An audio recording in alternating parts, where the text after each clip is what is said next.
नमस्कार, मैं सुष्मिता मिश्रा। आप देखना शुरू कर चुके हैं 4 PM यूपी। यूजीसी और शंकराचार्य का मामला इन दिनों सूबे की सियासत में चर्चा बना हुआ है।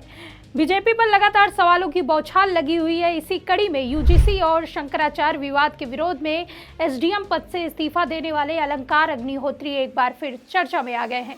दरअसल इस्तीफा देने के बाद अलंकार अग्निहोत्री वाराणसी पहुंचे, जहां शाम उन्होंने शंकराचार्य अभिमुक्तेश्वरानंद से मुलाकात की। अलंकार अग्निहोत्री ने कहा कि यह मुलाकात राजनीति रणनीति का हिस्सा नहीं बल्कि एक शुभ सहयोग है। शंकराचार्य से मुलाकात कर सामाजिक परिस्थितियों पर विस्तृत चर्चा की गई। इससे पूर्व प्रयागराज में शंकराचार्य ने आमंत्रित किया था, लेकिन समय भाव के चलते पहुंच नहीं सके। शंकराचार्य के काशी आगमन पर मुलाकात पर अवसर मिला। अलंकार अग्निहोत्री ने कहा कि काशी से व्यक्तिगत जुड़ाव है, क्योंकि IIT BHU से शिक्षा प्राप्त है, इसलिए यहाँ आना भावनात्मक रूप से भी महत्वपूर्ण है।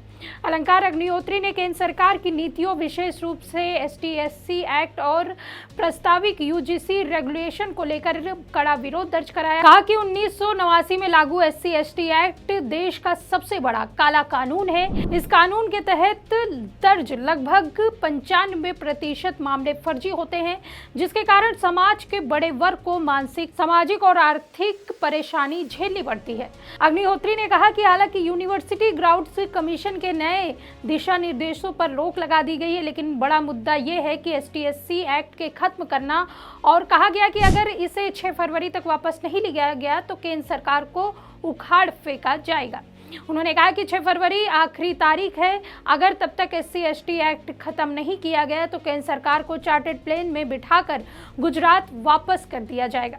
इसके साथ ही जब उनसे पूछा गया कि वह केंद्र सरकार को क्यों निशाना बना रहे हैं, जबकि शुरुआती झगड़ा तो राज्य सरकार से था, तो उन्होंने साफ कहा कि लड़ाई असल में कभी राज्य सरकार से नहीं थी, बल्कि मुख्य रूप से केंद्र सरकार से थी।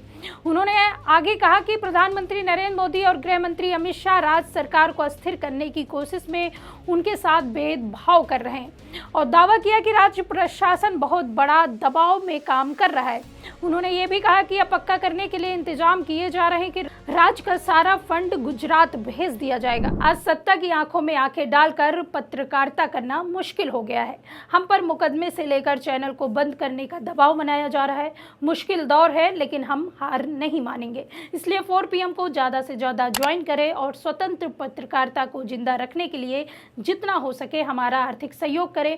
उम्मीद है कि आपके सपोर्ट से ये जंग भी हम जीत जाएंगे। प्रयागराज में माघ मेले में शंकराचार्य के पवित्र स्नान को लेकर हुए विवाद के बीच अब अपने पद से इस्तीफा देने के बाद से वह सुर्खियों में है। अग्निहोत्री ने कहा कि जब मैंने सनातन संस्कृति को प्रतीकों का अपमान होते देखा तो मैं इसे बर्दाश्त नहीं कर सका और मैंने इस्तीफा दे दिया। आपको बता दें कि 29 जनवरी को सुप्रीम कोर्ट द्वारा UGC के नए रेगुलेशन 2026 पर रोक लगाने के बाद बरेली के निलंबित सिटी मजिस्ट्रेट अलंकार अग्निहोत्री ने शिक्षा में जाति आधारित भेदभाव से संबंधित प्रावधानों को संस्थागत दुरुपयोग की बात कही और चेतावनी दी कि ऐसे प्रथाओं के गंभीर सामाजिक परिणाम हो सकते हैं, जिससे देश में आंतरिक अशांति फैल सकती है।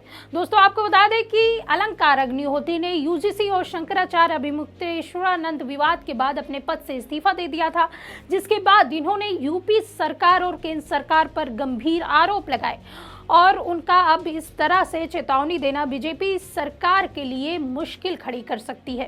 खैर, इस पूरे मामले पर आपका क्या सोचना है हमें कमेंट सेक्शन में जरूर बताइए। अगर वीडियो पसंद आई हो तो वीडियो को लाइक करें, हमारे चैनल को सब्सक्राइब करना बिल्कुल ना भूलें। मिलते हैं आपसे अगली वीडियो में, तब तक के लिए दीजिए हमें इजाज़त। धन्यवाद।